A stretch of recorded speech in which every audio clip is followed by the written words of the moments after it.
Welcome back to my channel খেতিয়কে খেতিৰ মাজত সুন্দৰতা বিচাৰি।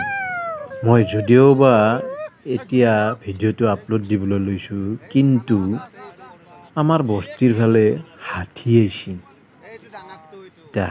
আমাৰ বস্তিৰ ফালে হাতী আহিছে আৰু মই হাতীৰেই ভিডিঅ' আপলোড দিব ওলাইছোঁ।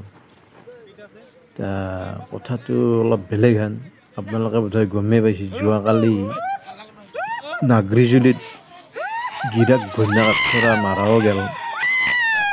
আমাৰো এতিয়া বস্তিৰ ফালে হাতী সোমাইছে। কি কৰিব এতিয়া, উপায়টো নাই। থাকব লাগব আৰু কিবা কৰি। দেখছি না ইমান ডাঙৰ ডাঙৰ হাতী আহে আমাৰ বস্তিত দেখি। এইটো ৰিজাৰ্ভত, এইটো যে যাই আছে, এই ৰিজাৰ্ভেই দি যাই আছে গধন গধন কৰি। এতিয়া ইমান দিনে আমাৰ ভিতৰে সোমাই অহা নাছিল, ৰিজাৰ্ভে আছিল, কিন্তু আজি ভিতৰে আহিছে। কি বা হয়, মস্ত ৰাতিটোতো আছে, কি হয় নাজানো আৰু। যি নহওক, ভিডিঅ'টো আপলোড দিলোঁ, আপোনালোকে চাব। দেখিনা গণেশ বাবাক কি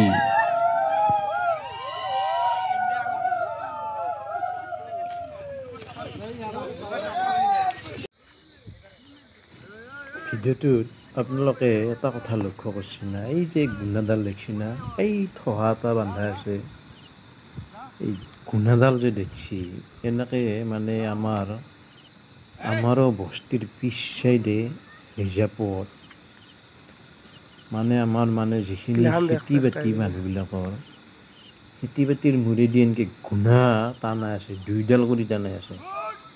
এডালত তলেদি এডাল, সেই গুণাকেইডাল থাকাই গাঁৱৰ মাজত আজি কিবা সোমাল। বোধহয় ক'ৰবাত কোনোবাখন ট্ৰেক্টৰে গুণা খুলি পাৰ হৈছিল। মানে কেতিয়াবা কানি এই কিছুমান ট্ৰেক্টৰৰ ড্ৰাইভৰে এনেকৈ গুণা খুলি পাৰ হয়। সেই অকস্মাত হাতী আহিলি, মানে কোনোবাই যদি ভুলতে গুণা খুলি থৈ আহে, সেই খোলা জেগাই দি হাতী সুমাই আহিলে আৰু দিগদাৰ আৰু। গাঁৱৰ মাজত আহি পায়, ঘৰৰ বস্তিগিলাখনত আহি পায়, মানে ঘৰৰ বস্তিগিলান আহি পালে দিগদাৰ আৰু অশান্তি বিৰাট। অশান্তি মানে আৰু কি ভাত দিবা নাপায়। বস্তিৰ ফালে আপোনাৰ তামোল চামোল ভাঙি চিঙি, কল চল ভাঙি বিভিন্ন ধৰণৰ অনিষ্ট হয় আৰু। 30-40